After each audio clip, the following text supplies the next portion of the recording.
Good afternoon, everyone. Weather42 here. Welcome back, and today we're going to be talking about a very important concept of flight safety, which is planning. Hope you enjoy.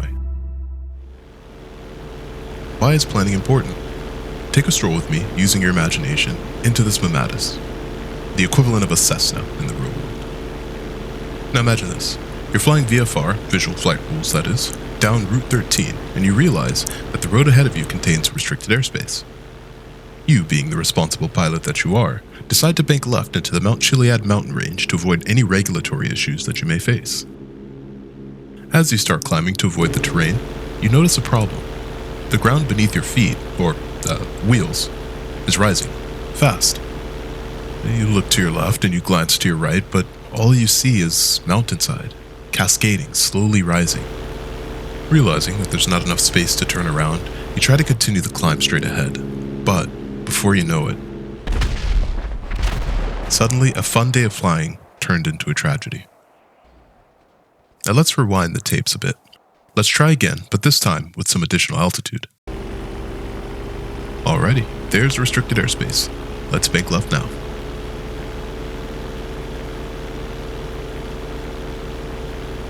Plenty of room, plenty of space to climb, no need to panic.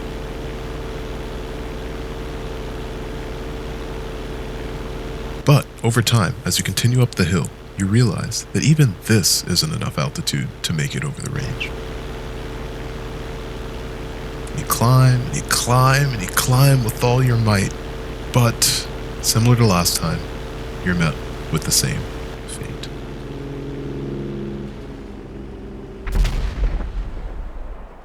This imaginary scenario was inspired by the fatal aircraft crash of November 36, Juliet. The link for the accident case study will be provided below in the description. I highly recommend you checking it out.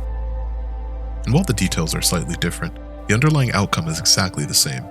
A flight without planning can cost you everything if you're not careful. Now that you understand the risk, let's discuss some solutions that'll help you mitigate that risk. A critical point in the previous two flights was realizing the restricted airspace a little bit too late. But what if you realized it earlier? You could say, tune into an ATC center frequency and request permission to fly in a circular pattern above Grapeseed to gain sufficient altitude. Here's how that would sound like. Sandy Shore Center, Mammatus 73442, requesting orbits over Grapeseed to flight level 2000.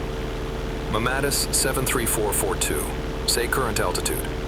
Mammatus 73442, currently at 500 feet AGL. Mammatus 73442 pattern approved. Continue Grapeseed for left-turning orbits. Climb to and maintain 2,000 feet. Left-handed ascending orbits, climb to maintain 2,000 feet. Mammatus 73442.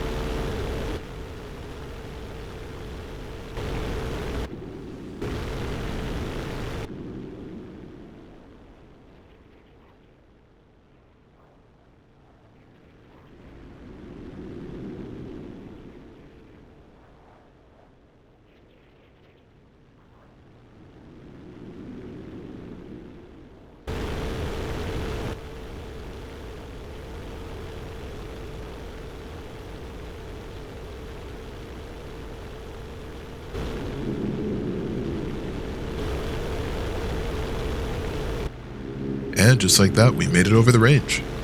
Note the trade-off in this case being time, so literally, your mileage may vary. Sometimes, the safest thing you can do is to just stay grounded. Allow me to explain. When you fly because you have to, rather than because you want to, you immediately start your journey on the basis of a potential risk red flag. One looming strategy you can take to mitigate this risk is just not flying that day if the circumstances are too tight for you to guarantee a fully safe flight. And sometimes, you may find yourself in situations where there's no other options but to fly into restricted airspace and just, well, take the L.